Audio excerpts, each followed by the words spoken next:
Hello, everyone! Today we're exploring the fascinating and timeless classic, Extraordinary Popular Delusions and the Madness of Crowds by McKay. This influential nonfiction book examines how large groups of people can become irrational, emotional, and completely consumed by greed, fear, or obsession. Even though the book was written in the 19th century, its ideas remain incredibly relevant in today's world.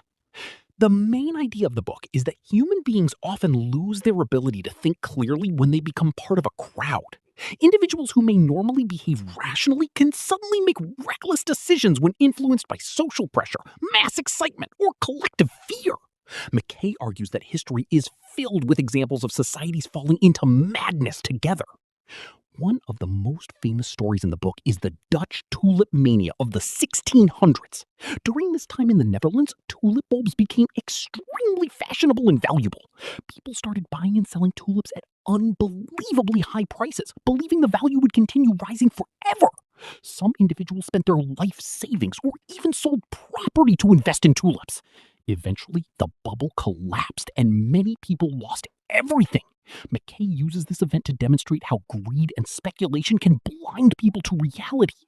Another major historical example is the South Sea Bubble in England. A company called the South Sea Company promised huge profits and attracted massive public investment. Excitement spread rapidly, and stock prices soared far beyond their actual worth. People invested simply because everyone else was doing it. But when confidence faded, the market crashed, causing financial ruin for thousands of investors. The book also discusses the Mississippi Scheme in France, another financial disaster fueled by unrealistic promises and public hysteria. Through these stories, McKay shows how easily crowds can become obsessed with the dream of sudden wealth. However, the book is not only about economics and money.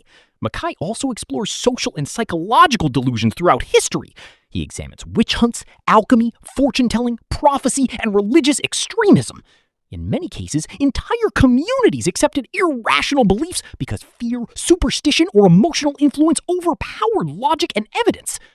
The book also discusses the Mississippi Scheme in France, another financial disaster fueled by unrealistic promises and public hysteria. Through these stories, McKay shows how easily crowds can become obsessed with the dream of sudden wealth. However, the book is not only about economics and money. McKay also explores social and psychological delusions throughout history. He examines witch hunts, alchemy, fortune-telling, prophecy, and religious extremism. In many cases, entire communities accepted irrational beliefs because fear, superstition, or emotional influence overpowered logic and evidence. One of the strongest messages in the book is that human nature changes very little over time. Although the events described happened centuries ago, the same patterns continue to appear today.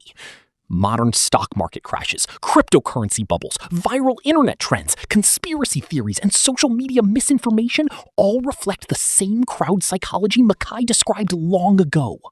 The author explains that people naturally seek acceptance from society. When large groups believe something strongly, individuals often feel pressured to agree, even if they privately have doubts.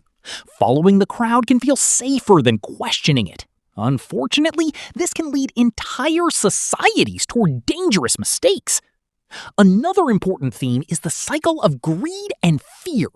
During periods of excitement and success, people become overly confident and ignore warning signs. But once panic begins, that same crowd quickly shifts from optimism to fear, creating chaos and collapse. McKay's work serves as both a historical study and a warning.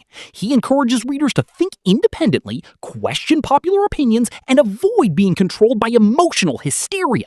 Critical thinking, patience, and skepticism are presented as essential tools for avoiding the mistakes of the crowd. In conclusion, Extraordinary Popular Delusions and the Madness of Crowds is a powerful exploration of collective human behavior. It reveals how easily societies can fall into irrational thinking and reminds us of the importance of reason and independent judgment in every generation. Thank you for watching. If you enjoyed this summary, don't forget to like, share, and subscribe for more insightful book content.